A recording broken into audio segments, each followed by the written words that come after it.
अक्टूबर 1930 विशेष tribunal ने अपना फैसला सुना दिया। सॉन्डर्स हत्याकांड के लिए भगत सिंह, राजगुरु और सुखदेव को मौत की सजा यानी फांसी दी गई। पूरे देश में सन्नाटा छा गया और फिर एक उबाल आया। लोग सड़कों पर उतर आए, दया याचिकाएं भेजी गईं, लेकिन ये तीनों नौजवान शांत थे।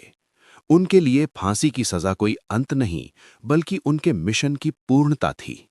फांसी की तारीख 24 मार्च तय की गई थी, लेकिन अंग्रेज सरकार इतनी डरी हुई थी कि उन्हें लगा कि अगर कल सुबह फांसी दी गई तो जेल के बाहर खड़ी लाखों की भीड़ जेल तोड़ देगी।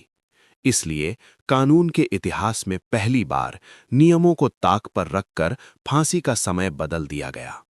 उन्हें 23 मार्च की शाम को ही फांसी देने का गुप्त फैसला लिया गया। शाम के वक्त जेलर ने भगत सिंह की कोठरी का दरवाजा खोला। भगत सिंह उस वक्त लेनिन की जीवनी पढ़ रहे थे। जेलर: भगत सिंह, आखिरी वक्त आ गया है। भगत सिंह बिना पलक झपकाए: ठहरो, एक क्रांतिकारी दूसरे क्रांतिकारी से मिल रहा है।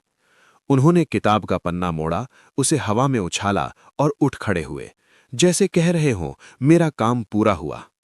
भगत सिंह, राजगुरु और सुखदेव को फांसी के चबूतरे की ओर ले जाया गया। वे तीनों कंधे से कंधा मिलाकर चल रहे थे। उनके चेहरे पर मौत का खौफ नहीं, बल्कि एक अजीब सी जीत की मुस्कान थी। रास्ते भर वे जोर जोर से गा रहे थे, दिल से निकलेगी ना मरकर भी वतन की उल्फत, मेरी मिट्टी से भी खुशबुए वफा आएगी।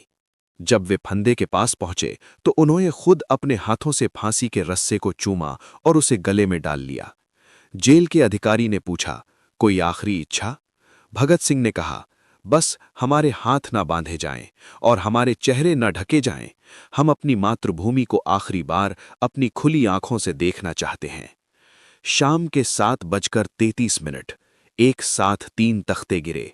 इनकलाब के 3 सितारे आसमान में विलीन हो गए।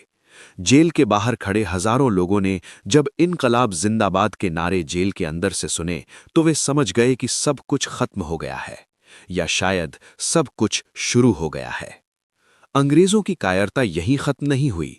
उन्होंने जेल की पिछली दीवार तोड़ी, शवों को मिट्टी के तेल से जलाया और अधजली अवस्था में ही सतलुज नदी के किनारे फेंक दिया।